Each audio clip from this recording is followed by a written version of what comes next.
man listening. And it says, her story is important. And it's trademarked, that phrase. Awesome. Behind every woman is a great story. Terrific. Thanks, Stu. I thank you for listening to our stories or whatever. I wish him well in his podcast where he is talking about listening. Which is fine. It's all fine. What happens when one man stops talking and starts listening? Okay. I just, boy, oh boy.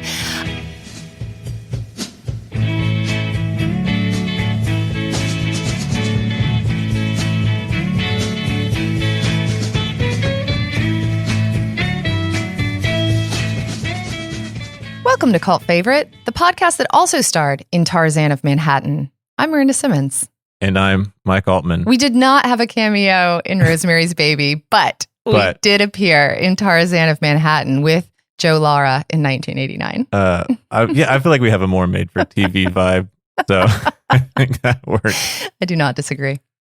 And I'm Mike Altman. We are two religious studies professors trying to understand all of these cult documentaries that you can't stop binge watching. Before we get started, if you want to support the show, and help more people find us, you can follow us on all of the socials at Cult Favorite Pod. Also, be sure to subscribe to the show and leave us a rating and a review. There's a lot of content trigger warnings for this conversation that we're about to have, including disordered eating, suicide and self-harm, and child abuse. So be mindful and take care. We are going to talk about The Way Down from HBO Max. The Way Down. What did you know before? God, greed, and the Cult of Gwen Shamblin. Don't leave out the subtitle. I need to absolutely include the subtitle. Okay. It's like I like how these documentaries, a lot of them have the same structure as like an academic paper. Yes. Including the alliteration. Yes, alliteration, a list of things, because I don't know what verbs to put together with these things, and then Well, and maybe it's because I endeavor to take all of the colons out of all of the titles that I forgot to mention the subtitle here. But tell me what you knew before about Gwen Shamblin and or Remnant Fellowship Church. Well, on a kind of personal level, I knew a lot about Southern suburban evangelicalism because that's what I grew up in. So there's a lot of stuff. I think as we go through that, I was like, this is not just a Remnant Shamblin thing. We can talk about that. But then, I had actually, until we started watching this, I realized, oh wait, I do know about this. Because Marie Griffiths, I have it here in front of me because podcasting is visual. 2004 book. Born Again Bodies, Flesh and Spirit in American Christianity. So it came out in 2004, and it's got a few chapters, like 3 or 4 chapters. You can hear it. That's the sound of the book. 3 or 4 chapters on evangelical diet culture.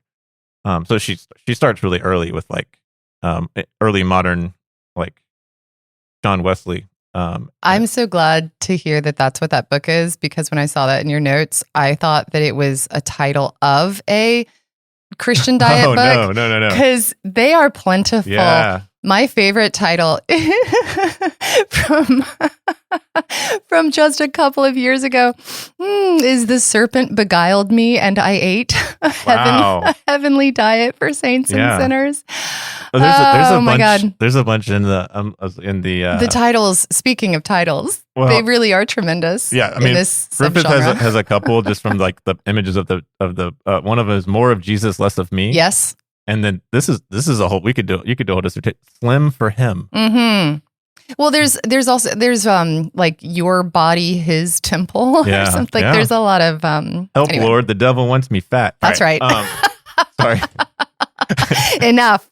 Marie, I'm gonna have to send this to Marie and say, like, I don't know if you listen to podcasts, but you should. Thank you, listen to this Marie, for giving us a book about the things. No, it's a good book. I recommend it. It was one of those grad school books that I read. Cool. So, what did you know? What did you know?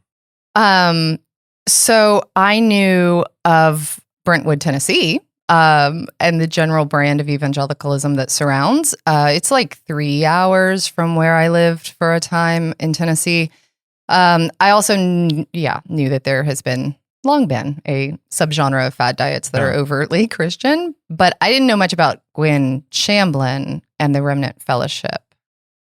There's like I don't know what we should name it. There's maybe it's out there and someone's already coined this term, but there should be a term for like if there's anything in the world, there's an evangelical version of it. Because that's like, that's the I wonder. phenomena. Like That's a thought experiment if for there's us. a fad diet, for the there's rest an of the day. evangelical version of it. If there's, I'm going to be texting you later. What about this? It's going to be the thought experiment that messes with my brain today. Okay. So here's the synopsis of The Way Down. It tells the story of the Remnant Fellowship Church in Brentwood, Tennessee.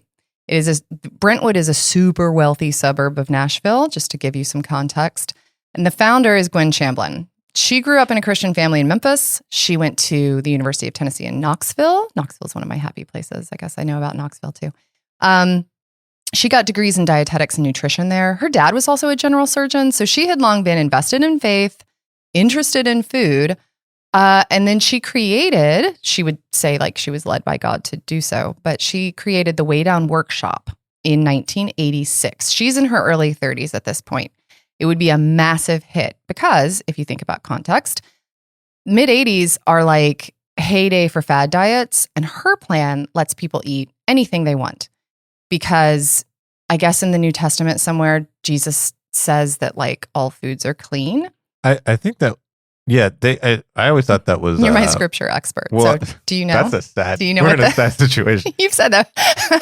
We've had exactly that exchange, I think, even on this podcast. But I think it was in the vision of like the sheep comes down in front of Peter. That's what I was thinking. I don't know. But apparently they say it was Jesus. Well, I don't know. He declared all foods clean. Somebody declared foods clean, and it was in the Bible. And so in that sense, it was a biblically based diet plan.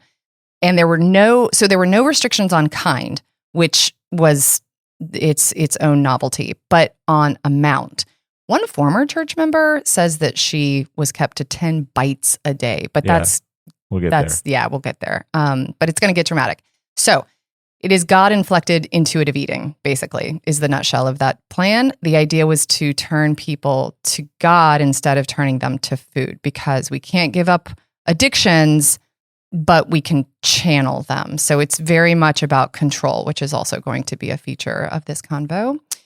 So by the early 90s, there are loads of churches that have bought and offering, like they've bought and are offering her workshop. One of the news reports that we hear is like 14,000 churches in 70 countries just inside of like a handful of years. So she's making oodles of money. And then in the late 90s, like 97, she publishes the book, The Way Down Diet. That makes her even more bank. So 1999, a couple years after, so she's inside of this phenomenon of a success of this diet plan. But it's very attuned to the doctrines of evangelicalism. She founds in 1999 the Remnant Fellowship Church because, and I guess there are like a lot of branches of this now, but she says we need to insulate, we need to do our own thing. There are too many selfish people, they're ruining the church, and so we're going to do our own. We are going to base it in this diet plan that I've got. But she also she questions the theological doctrine of the Trinity around this time. Yeah. Because for her, like, God is above everything, all of the things. And so even the idea of God in three persons is going to mess with her. And she says that that's not really her jam. And so this creates, as one might expect, a real rift. Yeah. Some churches stop using her workshop. Half the people at this like big convention that she was holding when she announces it leave. So episode 1 of the documentary deals with all of that. It introduces her new marriage. She divorced her husband of 40 years and marries Joe Lara in 2018. He's an actor. He did star in Tarzan in Manhattan. He did. In 1989. And it looked amazing too. It also introduces Joe's ex, Natasha, and their custody battle for their daughter. There are 5 episodes of this documentary. The first 3 were made in, is it 2021? Yeah. And then they make 2 extra episodes a year later.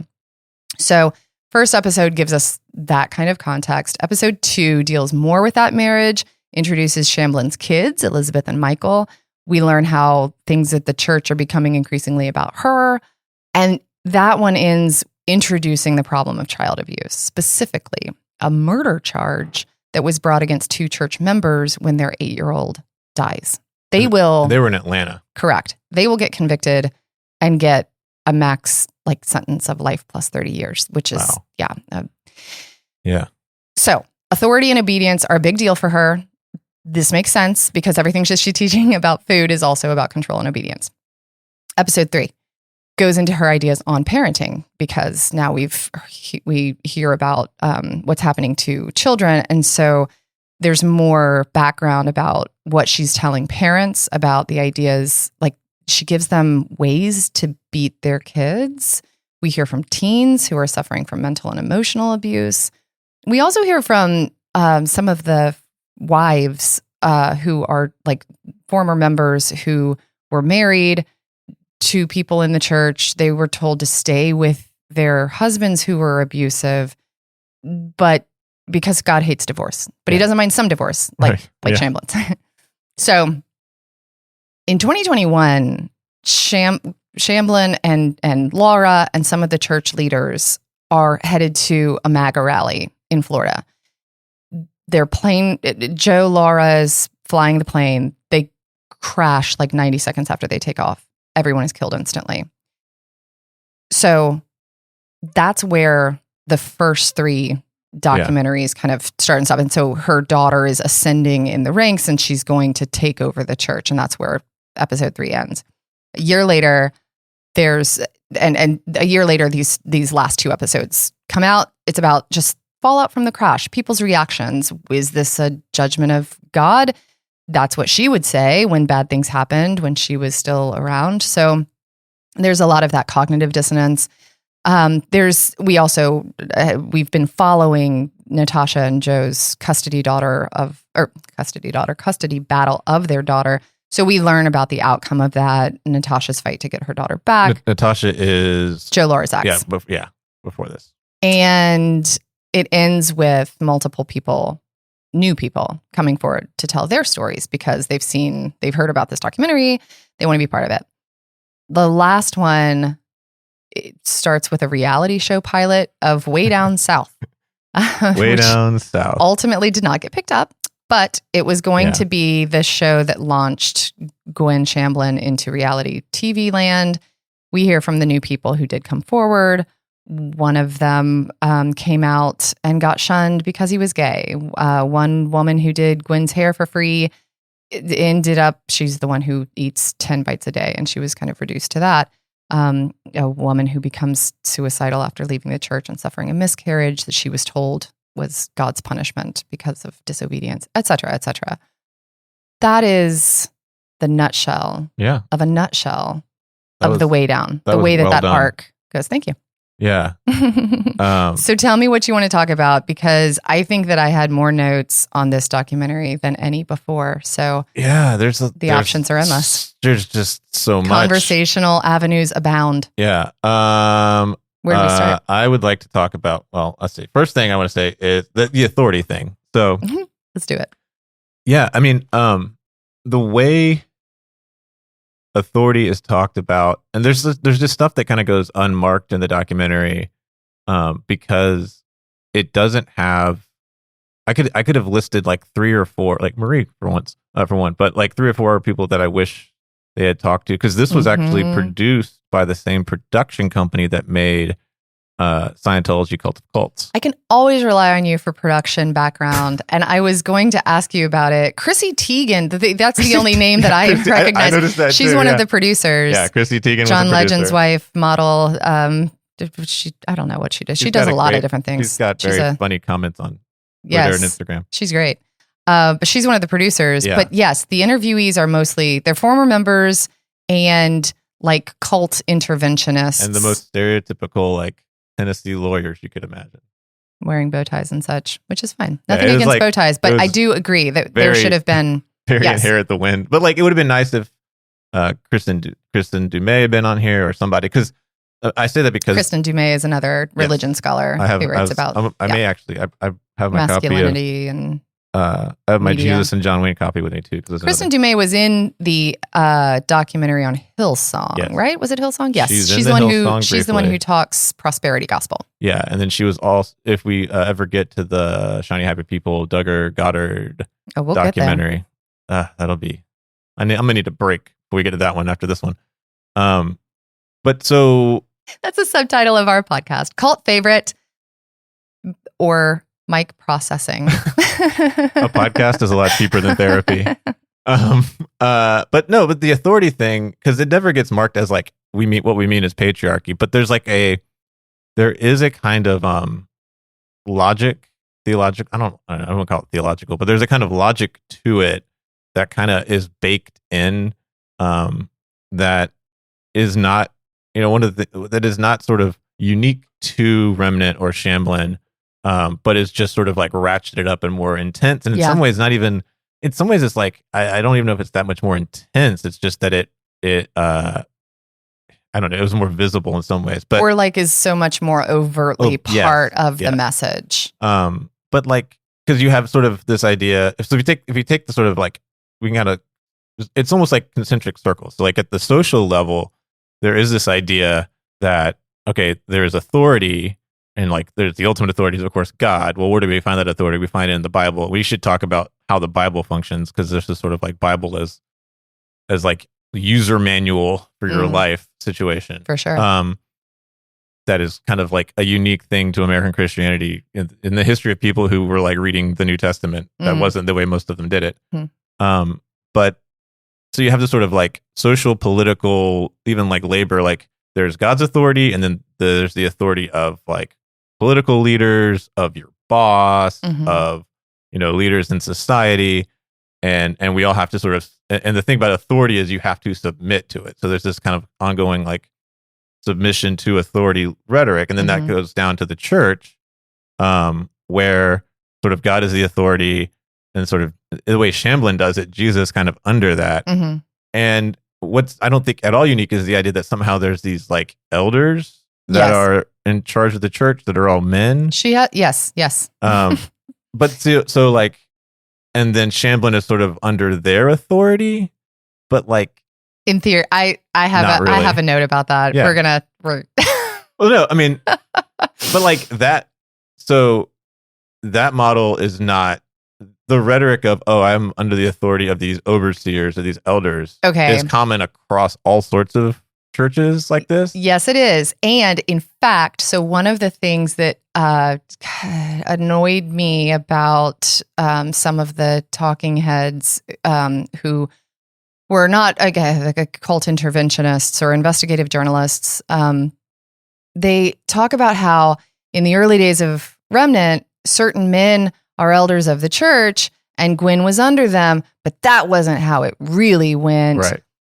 Like, I don't think it's really a problem in itself that she's the one in charge and that men are under her, but it's stated as such, like that the problem is like she says that they're elders of the church and that she's following them, but that's not true. She's actually in charge over the male elders, like as a reveal, like as a this is how it really went. And it's like, I mean, church hierarchy is not usually a problem for people. So the problem here seems to be like in its framing. The problem is that it's a woman inside of that hierarchy. Yeah. And hierarchical space.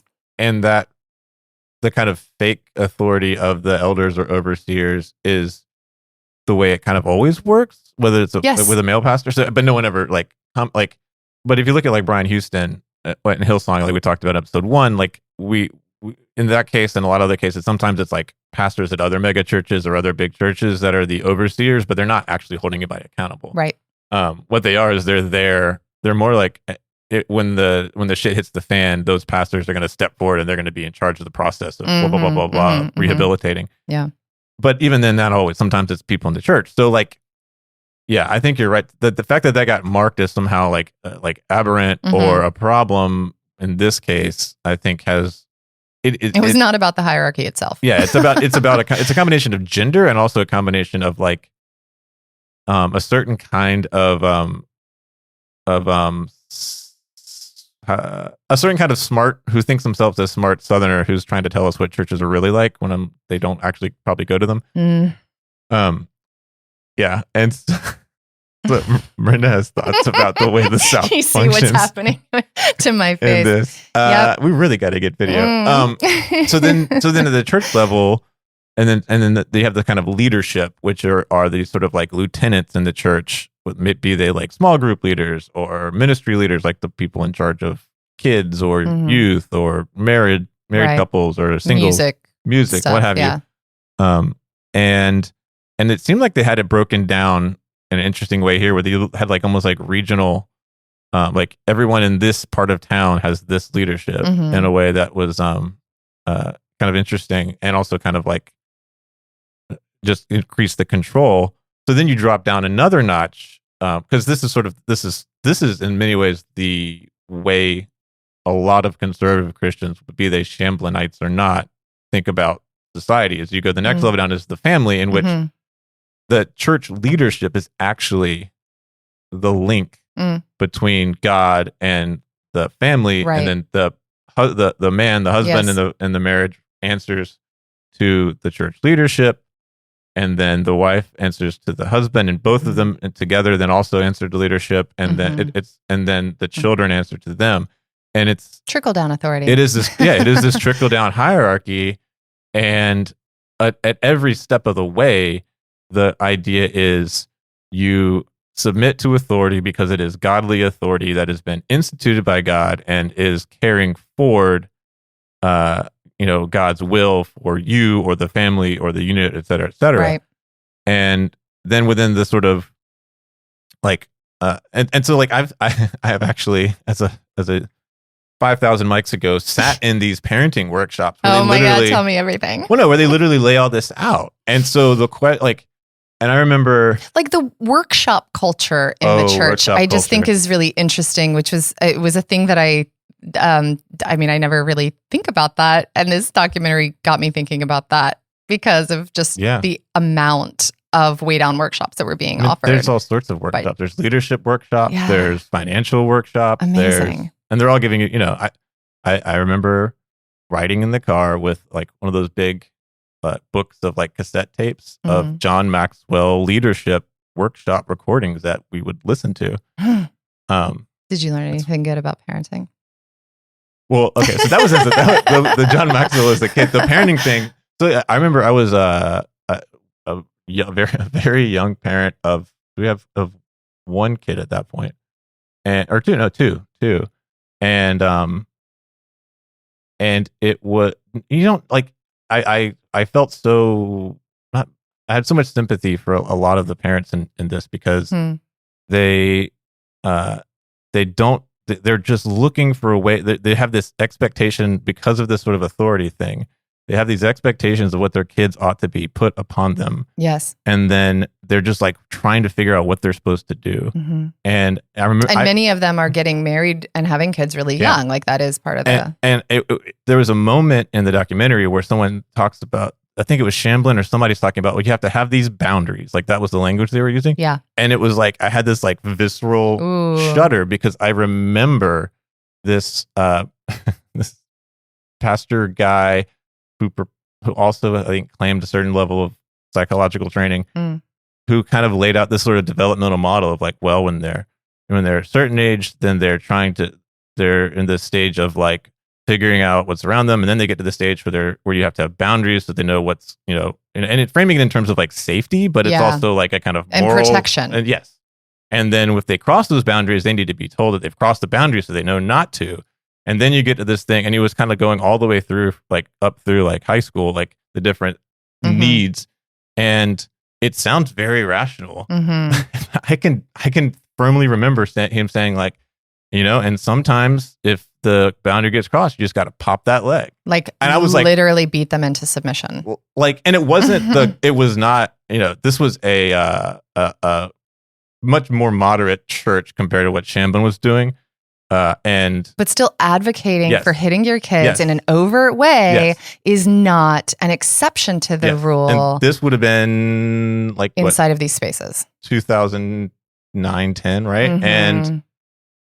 And I remember being like, no, and I was already in a kind of like pick and choose my evangelical buffet Right. mode, but like, so I remember that, but I also remember parents of teenagers in that same workshop asking these questions where they were just like, They're bigger than me now. How do I hit them? they have no idea how to relate. Yeah. No idea. They can't have a conversation, et cetera, et Mhm. cetera. And so it was just like, how do I make sure that doesn't happen? Mhm. It was more what I got out of the workshop than anything You else. have to do it like because I had like a 2-year-old. Like this was not,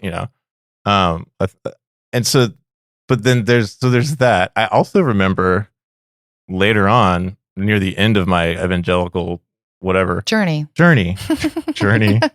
process sojourn, that I remember this one was a like a small group situation. It was actually here. But there was like this parenting curriculum that was put out by the pastor of the church, this mega church, and he wouldn't say anything about physical or harm, corporal punishment. Yeah, but I cannot remember the phrase for the life of me, and I don't even know where. But it was like a euphemism. There was for a that. euphemism. Yeah, there was a space left for that, and a nudge and a nod and a wink of like, I'm not going to put that on tape. And so that was and these are not places where you would recognize that anything as being like a cult, or there's not the same kind of large scale abuses happening, but it seeps it is sort of foundational to the understanding of how society works and how human relationships work. It is baked into the system. And so this didn't come from nowhere from Gwen Shamblin. She didn't invent this idea. She just turned it up to 11. Yeah. And I think because, and I think you did such a good job summing up what's happening in the 80s from the first part of this, like, because the way Americans think about food is built around control. Yep.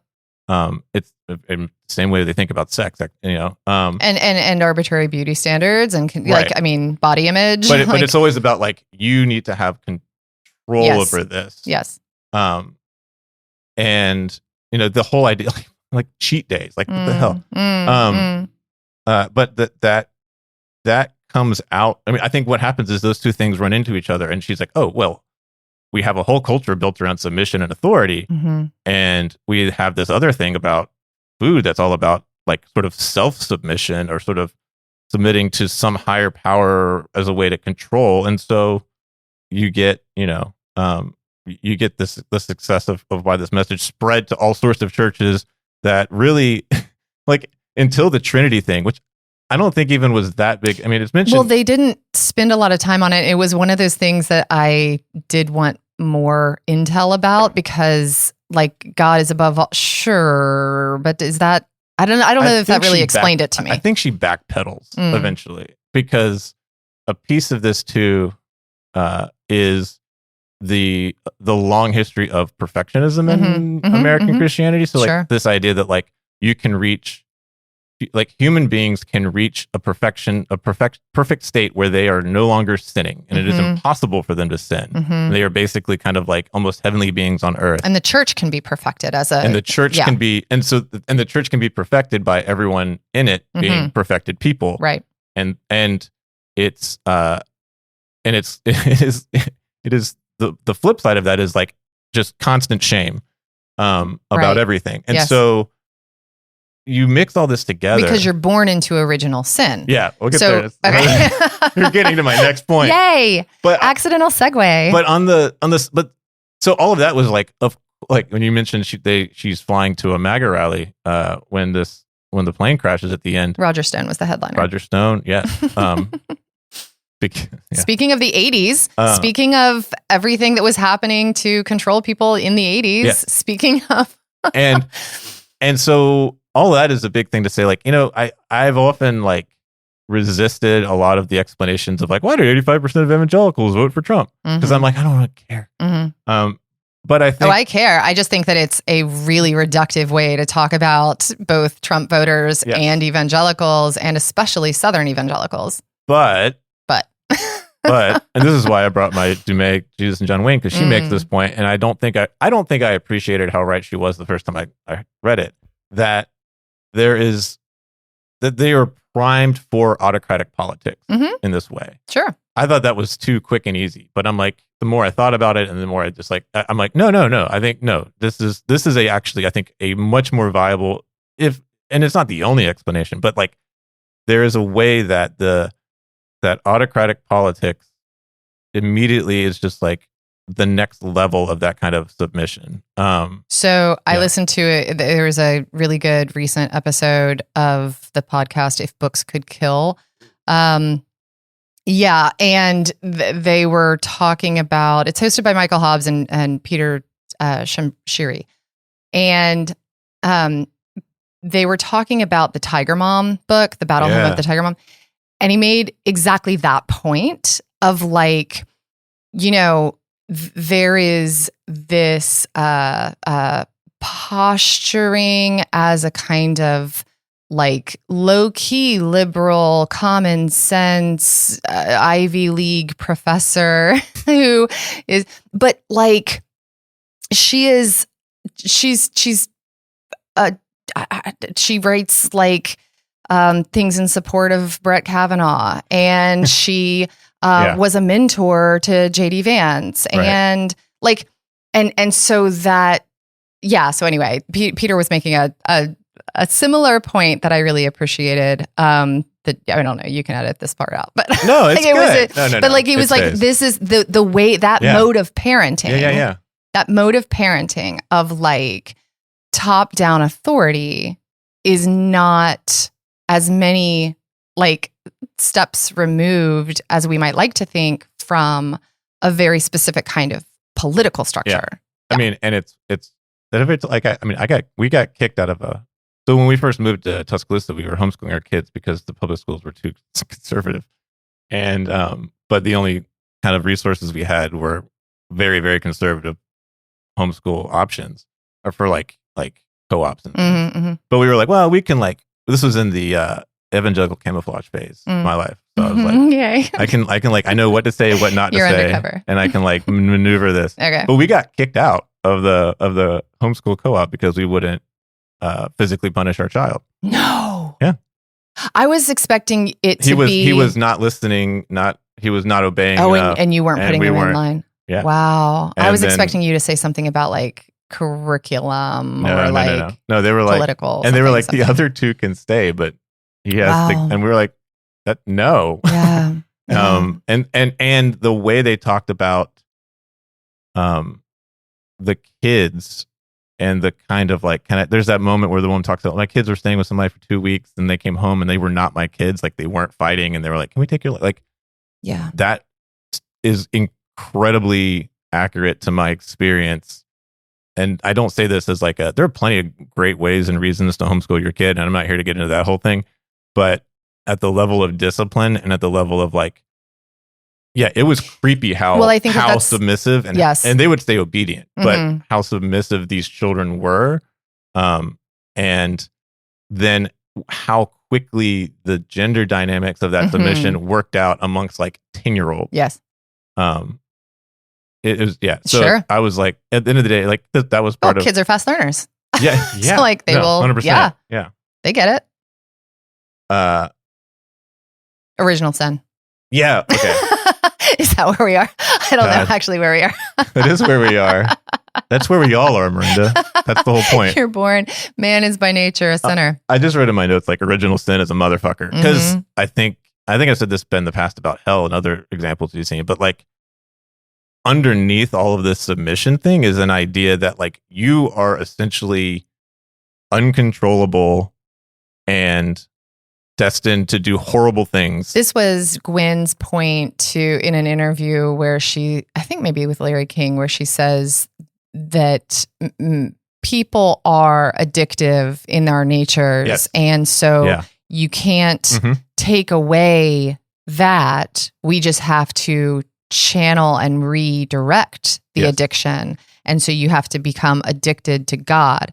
And so every time you are wanting food, if your stomach is not actively growling, what you really need to do is pray. Yeah. You need to, And what it does to thinking about your body, which I think is sort of essential here, is like your health is no longer a goal or an end in itself. Like That's trying to right. be a healthy person. It doesn't even belong to you. It's not right. It's an not. it's an indicator. It's a register of your spiritual health. Yes. And so if you're, I mean, you might call it, if you were a member of Heaven's Gate, a vehicle.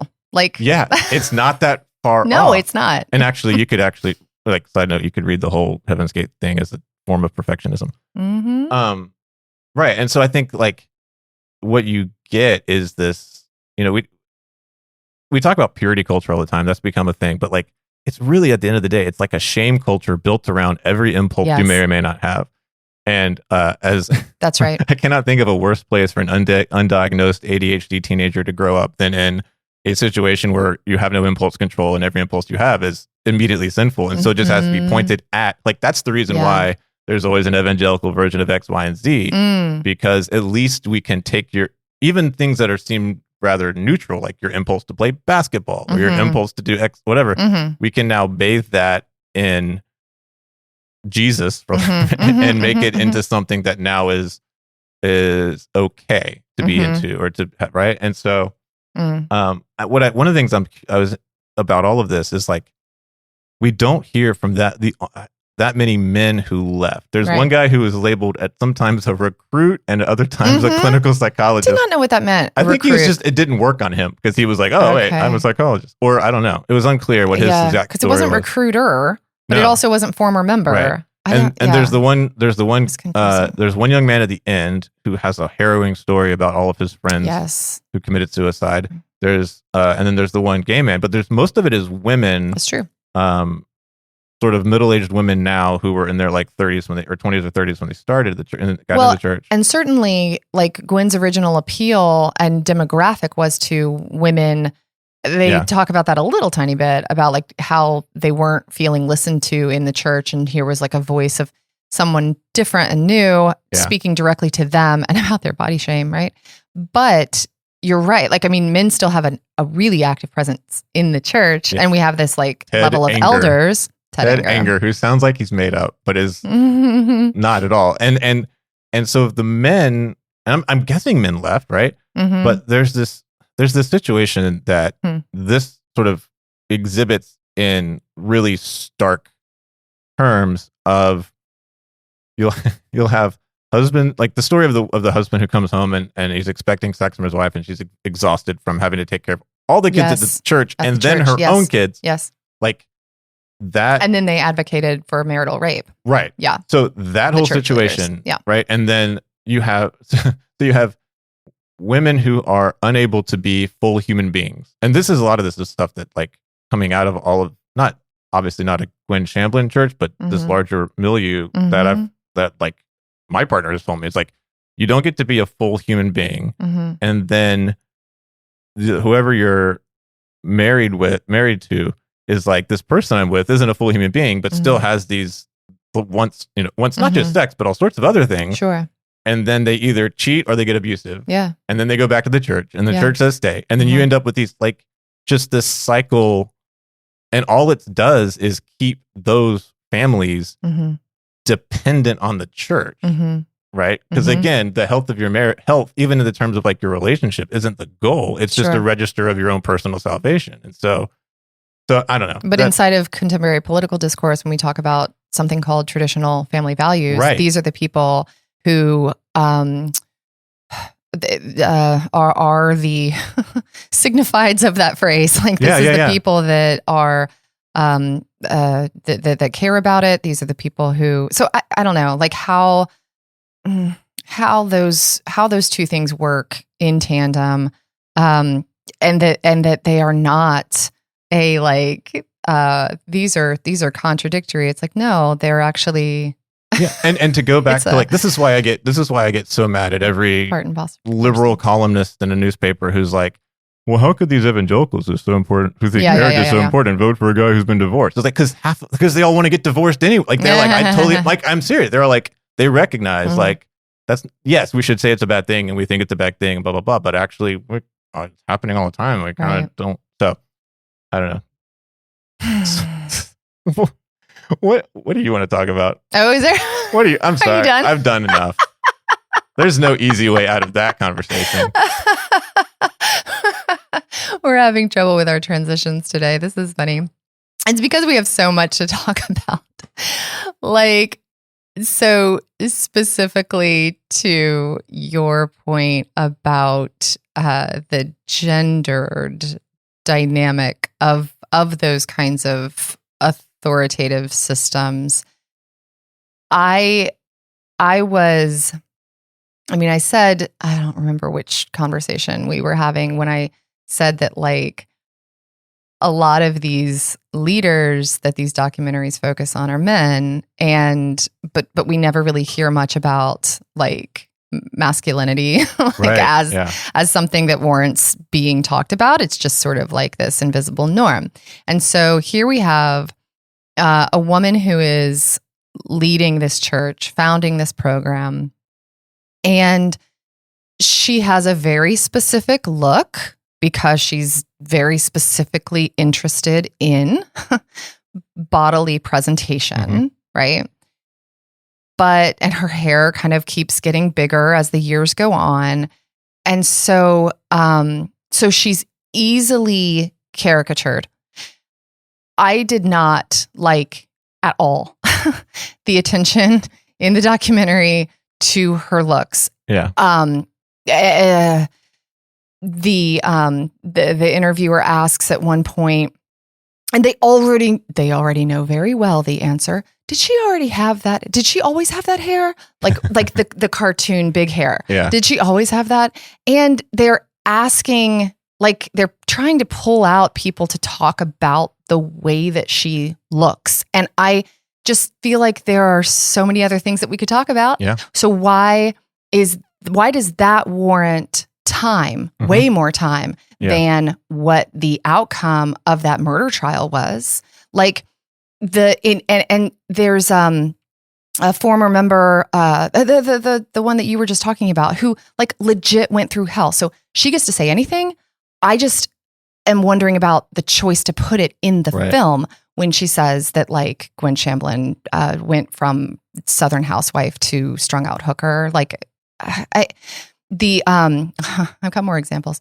Gary Blackburn, the attorney, who represents a handful of women who brought suit against Gwen Shamblin. And so he's the reason why we have video of her being deposed. Yeah. And so, like, that's useful and stuff. But he says at one point, like as a complaint, you can't criticize how she dresses, the provocative nature in which she came to dress with a man. That would be called middle-aged crazy. And in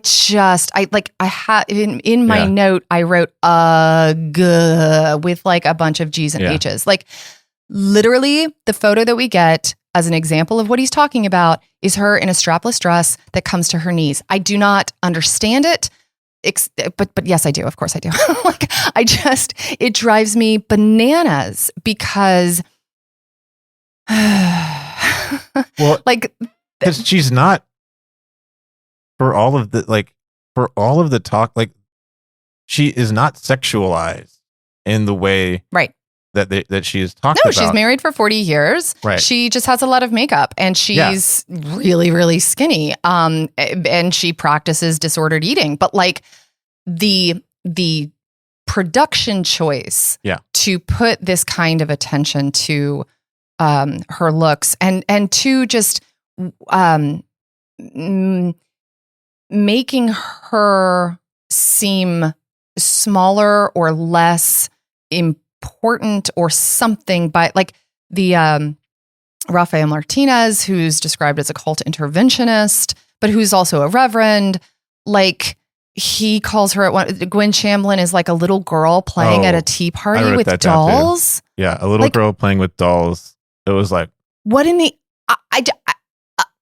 so there's, like, this extra layer of gendered critique present in this documentary that we do not see in the others, where within those other groups, like if sex abuse is present, nobody's putting language to rape culture or performances of masculinity, but that abuse exists inside of these structures too. Yes. So gender is only a thing to talk about, and appearance is only a thing to talk about when we're talking about women. And in that way, the production team and the people who make this documentary are performing the same ideological approach as Gwen Shamblin. I will say the only matters is your looks if you are a woman. The one example we have of a man that we've seen so far who gets a similar treatment, but it's more framed as a glow up, is Brian Houston, when he goes from like 80s nerd pastor to like alpha male. Like there's a whole story. Well, in Holy Hell, right? There's all of the stuff about the plastic surgery. Yeah. But it's but in that case, this is not that's not a kind of like traditional masculine. Exactly. Exactly. Yeah. Anyway, so I found really revealing a clip from the would-be reality show that never made it at the very end of the documentary, where Shamblin says, "I'm a believer in women having their roles and just letting men be men, and how fun it is to be submissive and all that kind of stuff.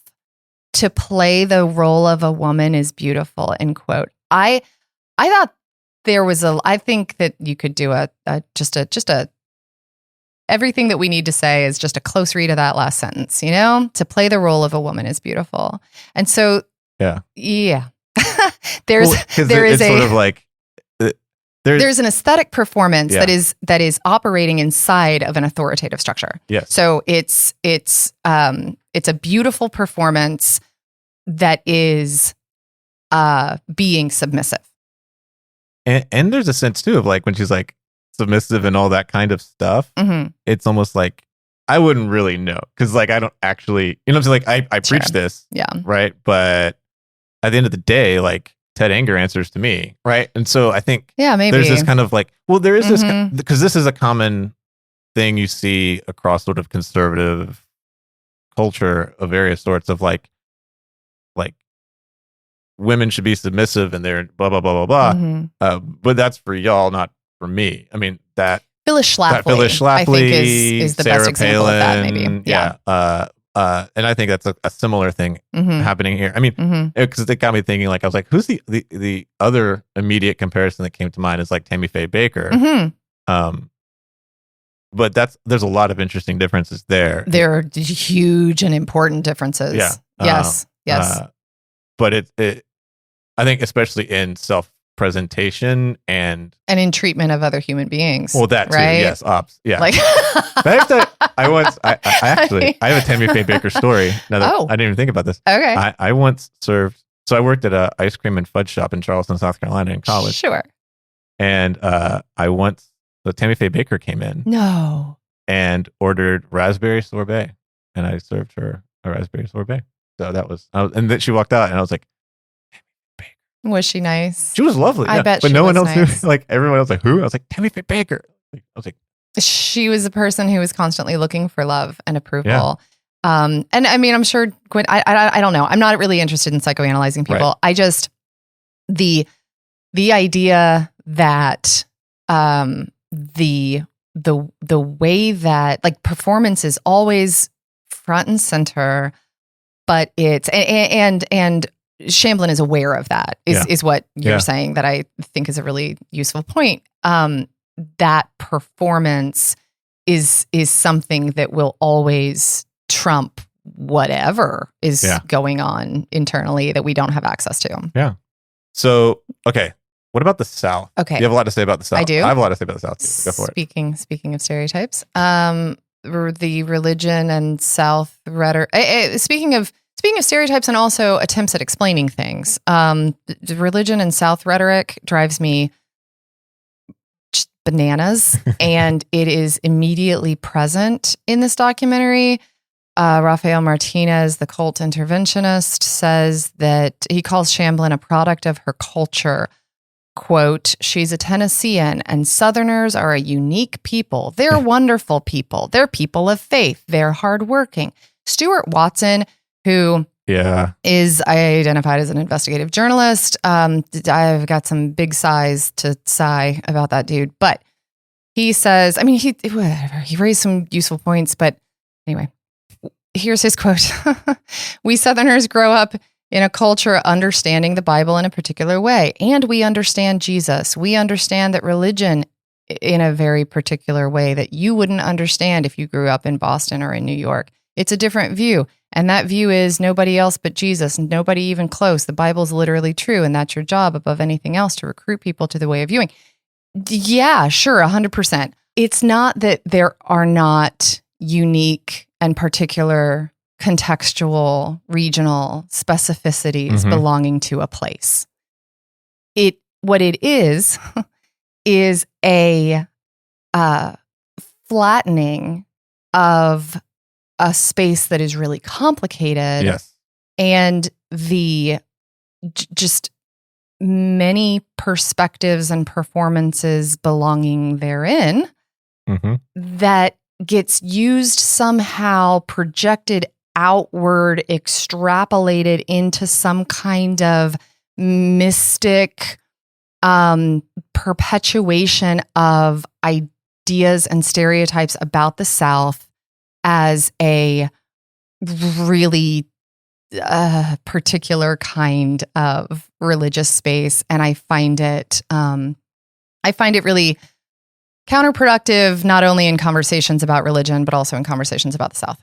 I don't like, I guess, the exceptionalism. I always cast a big side eye at exceptionalism rhetoric. And when exceptionalism rhetoric is used to fetishize a thing, romanticize a thing, or dismiss a thing, it doesn't matter what way it's tracking, whether it's like complimentary or pejorative. I find the exceptionalism logic, the logic of exceptionalism, that this space is special because it is this way. It's like, and so much of his contribution to the documentary overall is like, well, religions are supposed to do this, but this one doesn't. Okay, and correct. Southerners are supposed to be like this, but this one isn't. There's your accidental segue for me. Thanks for teeing me up, Mike. Because one of the things that I noticed about, it's been a thing inside of several documentaries that are belonging to a mainstream mode of Christianity, but with a twist.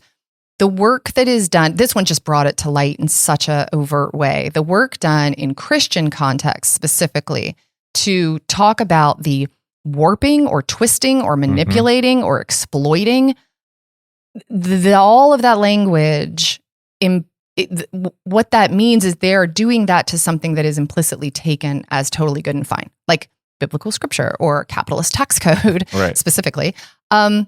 Nobody talks, at least in American documentaries. Like, so it would be interesting to see, what happens in other spaces, contexts, modes of documentary filmmaking that do not belong to North America.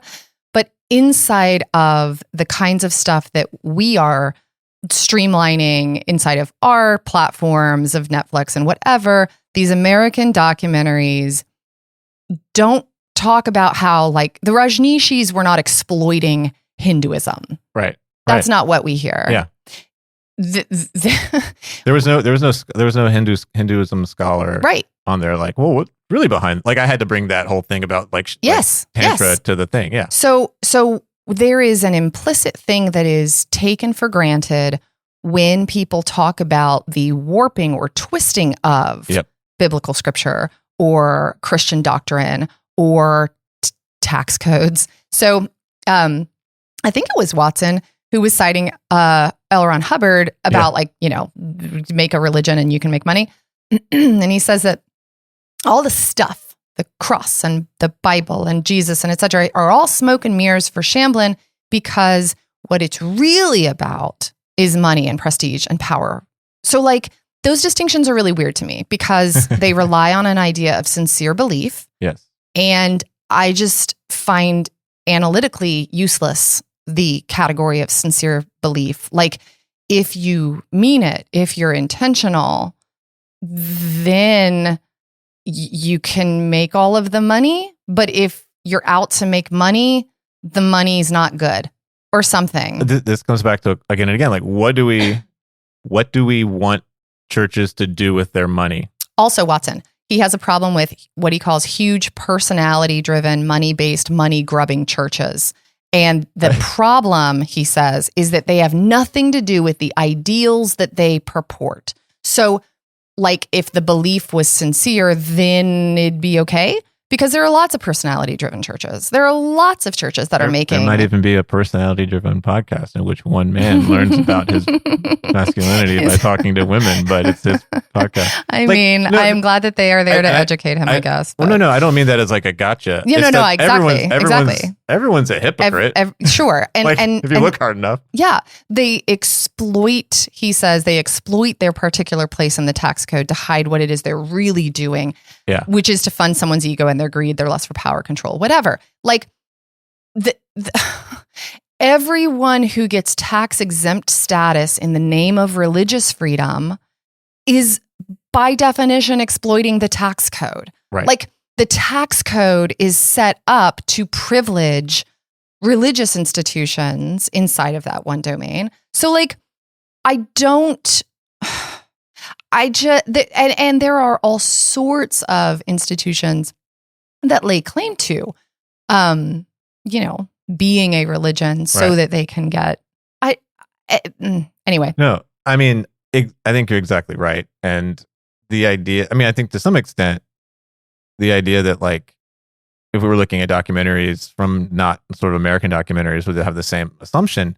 I think part of the reason, I think we've stumbled upon part of the reason why we have these documentaries and so many of them is that we are in a particular moment where the exploitation of the tax code is something people are suddenly like thinking about. Like, at the end, there's the woman reporter from who I did like her. Yeah, she just kind of throws her hands up. She's like, I don't know what we can do about this, right? Like, I don't know how we can stop this. Yeah. And I think that actually the documentaries and the discourse around them, this podcast included, is part of a kind of long, slow conversation about this. Now, I don't think it's going to change. I don't know that it's going to lead, but for a variety of reasons. But I do think that whereas if the cult scare of the 60s through 90s was really about, like, what are they going to do to my daughter? It was about, like, white women in peril, and men said it too, but really, then in a lot of ways, the sort of 2010s onward is actually a conversation about sort of abuse and money in a different way than, like, I'm going to lose my, that's still part of it, but it's not the emphasis. But in the face of those systemic realities that are so big and so unwieldy, talking about them obliquely by focusing on someone's wacky hair makes us feel better because we can point to someone who is making a lot of money because of the way that the IRS is structured. We resent that, but we don't want to change that. Right. There's no, like, attention to, like, let's think about that. It's so much easier to say, this group is weird. I am not. They deal with their taxes this way. I deal with my taxes this way. Like, also, it allows us to focus on the hypocrisy of Gwen Shamblin or these bad religions like Scientology that are exploiting the tax code, and ignore the fact that the tax code is already built to allow corporations to make massive profits. Correct. And like expand the gap between the poorest and the richest. Many of which are very personality driven with a CEO.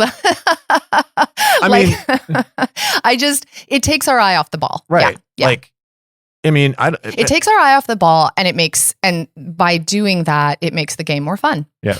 Right. Well, you know? and it allows us, or more playable or something. Yeah. Well, it protects the millionaires who became millionaires, quote unquote, the right way. Yeah. And I think, yeah. And so it's like, there's a whole fascination with the idea, that we don't want to deal. I mean, yeah. I guess let's skip to my takeaway, because this is my takeaway. Yes. Like, give me. Abusive or exploitative organizations that can claim religion are a bug in the First Amendment, and there isn't an easy answer for it.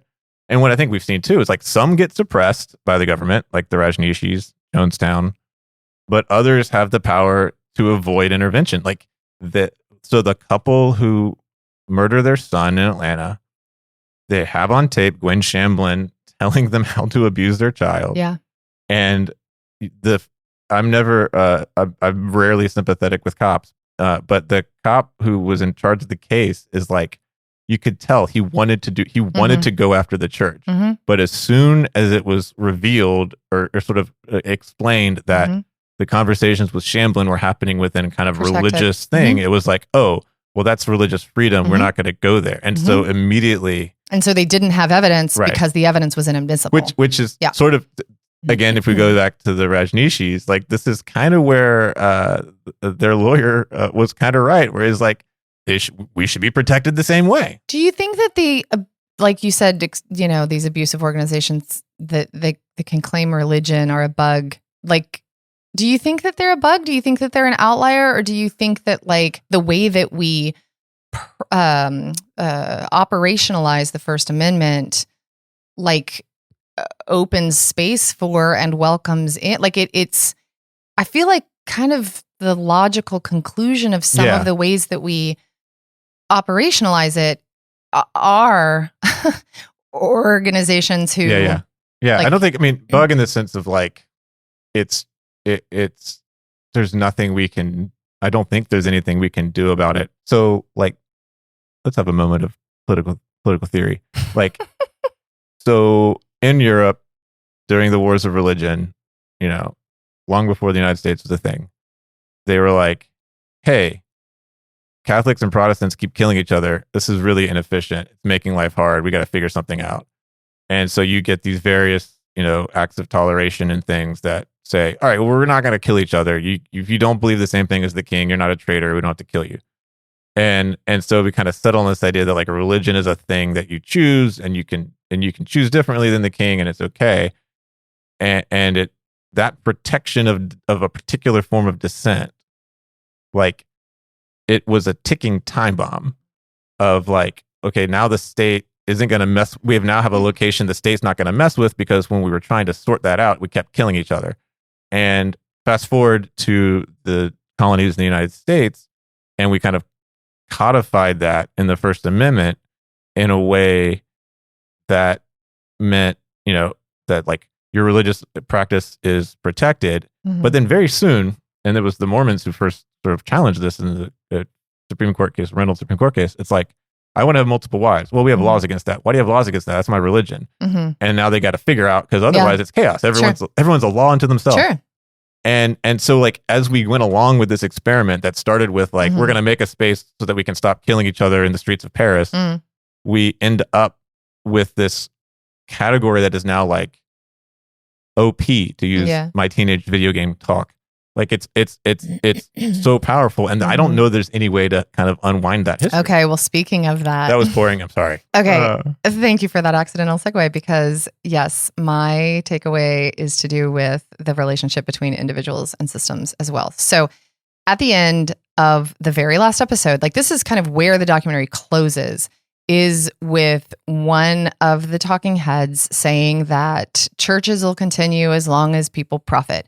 People from outside, they see these abuses happening, or they experience them, and they want a universal and immediate justice. But, quote, that's not how it works. Be the good that you can be. Give the help that you can give. Tell the part that you can tell, and then leave the rest up to the Almighty. Like, sure. The people from the documentary absolutely need to live their own lives and do their own processing for sure. But that's also that logic is really some bullshit resignation that keeps systemic realities in God's hands, quote unquote, rather than seeing them as something to do anything about. There is structural stuff to attend to as ever. That is, so I think that the leave it with God stuff can be really damaging. Yeah. It's not that different than what they told the woman to not take her antidepressants anymore. Exactly. So to take nothing away from the individual personal processes of the people who were former members who experienced all of these harrowing things, that's a different conversation. Yeah. But in terms of the macro conversation happening among those talking heads who were not former members, who did not go through it. Yeah. Guess what? There are things that we could do all sorts of things about that we're just unwilling to think about or talk about or do anything about because they feel so baked into reality in the way that we live it. So fat people are denied insurance and healthcare all the time. Yeah. Fat bias is everywhere all the time. This is not unique to Gwen Shamblin. Body shaming is not unique to any kind of religious tradition. That is human beings in the United States and lots of places. But if we're just talking about the way that those kinds of ideas and that kind of body shaming then creates a certain kind of reality in our healthcare structure, as it is being performed and then thus lived by people who have to deal with it. That's something that we could do something about. And I resent in the name of individual processing, a refusal to look at those bigger issues. And even the tax thing, right? Bob Jones University lost their tax exempt status because they would not racially integrate. Yeah. So there is a point at which there are lines that can be, and the Supreme Court upheld it as being no, you can't be, this is a thing we actively want to discourage and are okay yanking this from you. So if they can overturn Roe v. Wade, they can transform the tax code. It is not. There are big changes that happen socially and legislatively all the time. Right, and I do. So I think it's interesting because this is one of the documentaries that I think has gotten one of the more popular ones. We don't have rating numbers for these, which I wish we did because it'd be nice to know. Maybe we can find somewhere to dig up. Is there not a Rotten Tomatoes for the? Yeah, but I'm just curious, how many people watch these? I see. What's the, what does that look like? But because I'd like to comparatively know which ones were more or less successful. But I think one of the things that tends to generate more of an audience for these documentaries is the ways that they do engage stuff that's happening all the time while also engaging something rather exotic. And I don't know if that's a good thing or not. I don't know if it's actually helping us think about those systemic issues or if it's just a distraction from them so we can just put it all in Gwen Shamblin and move on. We've had that conversation about a lot of these. But I do think that I was thinking about the tax code issue and okay, if 20% to 25%, depending on the numbers of Americans, do identify as religiously unaffiliated, and that's growing amongst, the number goes up even more if you're looking at under 40. If you just play that out over time, there's going to be a point at which the majority of Americans are not affiliated with an IRS tax exempt, and at some point, someone's gonna I feel at some point that there will be a moment when everyone looks around and is oh, well, why are we doing that? I don't know. Maybe I'm future casting 100 years from now. I appreciate it. I just I think that the Well, this Whatever. segues right into your cult favorite. It does, because there are people who are trying to have the structural conversations and are trying to talk about how personal experience is reflective of systemic harms. One of them is Aubrey Gordon. She is an author, columnist, podcaster. The podcast is Maintenance Phase. That's its own thing to recommend. Also with Michael Hobbs. He's a podcaster about town. He's also the We only have one. the one. We need to get more. Michael Hobbs is also the half of the if books could kill brain trust. But Maintenance Phase like debunks junk science that is ubiquitous in wellness culture and diet trends. But she has 2 books, and I would recommend them both.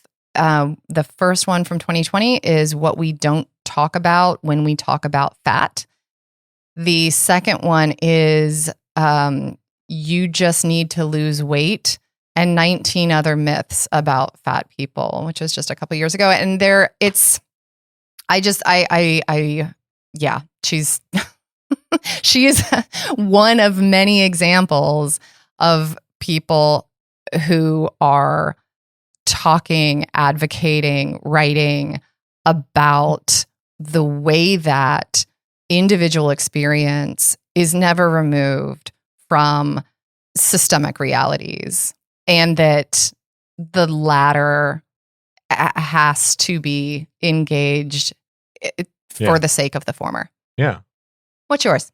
Mine, I didn't even realize mine is a song, a new single from Fat Money featuring Pusha T, and I didn't even think about the fact that it was Fat Money.